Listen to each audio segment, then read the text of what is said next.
Hi everyone, welcome to my channel Speak English with Almeen. Today we'll talk about 5 most common mistakes in English communication that people make, particularly in office. I'm sure every office goer who's of course working from home now can relate to this. So let's get started. At number 1, we have the word updation. Now, many people use the word updation as the noun form of the word update, like data updation, software updation, etc. This is a huge mistake as there is no such word called updation in English. The noun form of the word update is updation. No, the noun form of the word update is also update. So instead of saying data updation is required, we should say data update is required. Or instead of saying software updation is going on, we should say software update is going on. We have to delete the word updation from our vocabulary as it is a ghost word which does not exist. Now, we are used to giving good news and bad news to each other in office. Like, I have a good news for you. You got promoted. Or, I have a bad news. Salaries are going to be slashed effective April.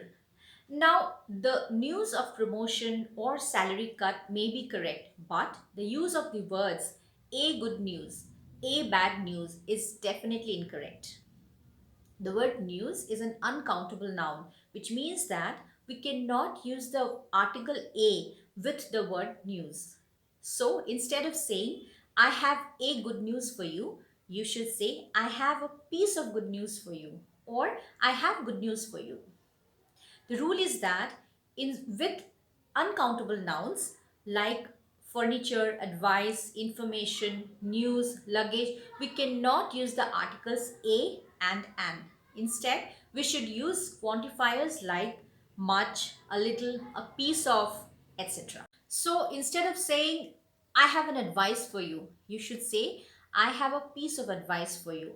Similarly, instead of saying, there is an important information in the mail, we should say, there is an important piece of information in the mail, or there is some important information in the mail. Another common mistake is something that we see in official mails.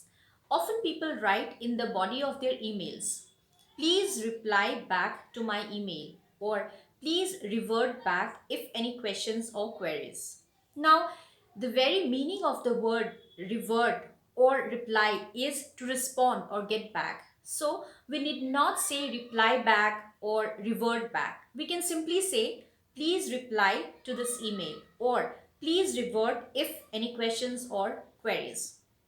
Having said that, I would also like to mention it here that we should not use the word revert in our emails to mean respond or reach out, because this is an Indian way of writing English. You will never see a native speaker saying, please revert back if any questions or queries. Instead, they will say, please reach out if any questions or queries.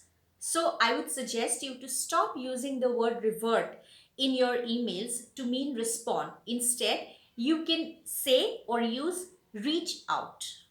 Many a times we know how to use a word correctly, but we still make mistakes because we are habituated to using it that way.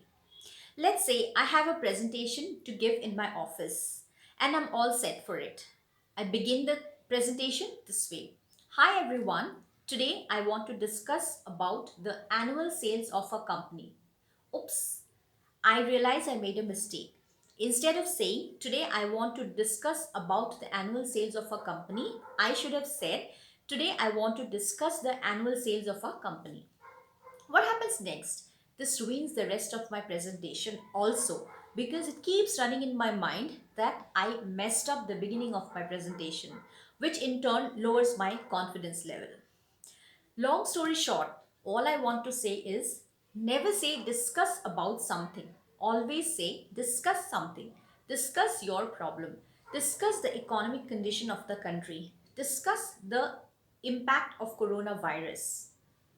The fifth and the last mistake is the use of the words more, better together in your speech or writing. Now, the other day I went to a shoe store with one of my friends to buy a pair of shoes. I selected two pairs of shoes out of which I wanted to buy only one. So I asked her opinion on which one to buy. So what she said is, both are nice, but the red one is more better. Now, she definitely helped me to buy the right pair of shoes, but there is a mistake in what she said. She said, both are nice, but the red one is more better.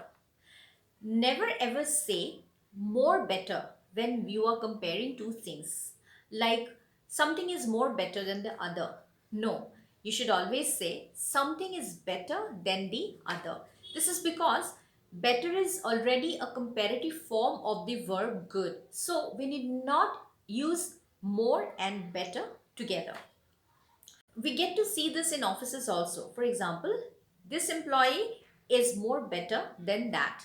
This report is more better than that report, which is wrong. What should be said is, this employee is better than that, or this report is much better than that report. So that's all that I have for you today. If you liked the video, please consider subscribing and hit the like button. Also, hit the notification bell so that whenever I upload a video, you get notified. Thank you. Bye.